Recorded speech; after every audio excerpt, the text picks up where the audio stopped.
They need to change Grandmaster and Marvel Rivals. No, I don't mean they need to get rid of the rank completely, it just needs a name change. There are so many players who think way higher of the rank just because the name is Grandmaster, which tends to be a saying that's used for the best of the best in a lot of games. However, it isn't as good as some of you guys make it out to be. Now, I don't want to take away from people who've made it there, but let me break it down for you guys in terms of basketball.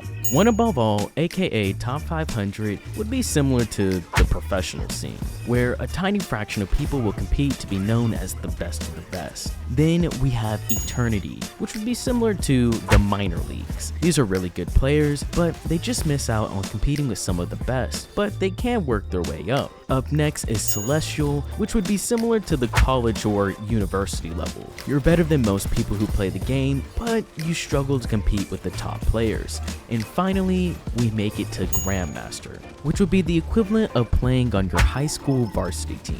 You're better than the average player, but nowhere near the top. The problem with Marvel Rivals is that Grandmaster is similar to someone being on the high school varsity team, but everyone calls it the big leagues, which doesn't make any sense because you would get crushed by anyone who's actually in the big leagues. You're a solid player, but you definitely aren't Timothy. It's just a misleading name that should be changed. I think this would alleviate some of the complaints that have been going around, maybe swap Grandmaster with Eternity, or even make a completely new name for the rank. Either way, something definitely needs to change.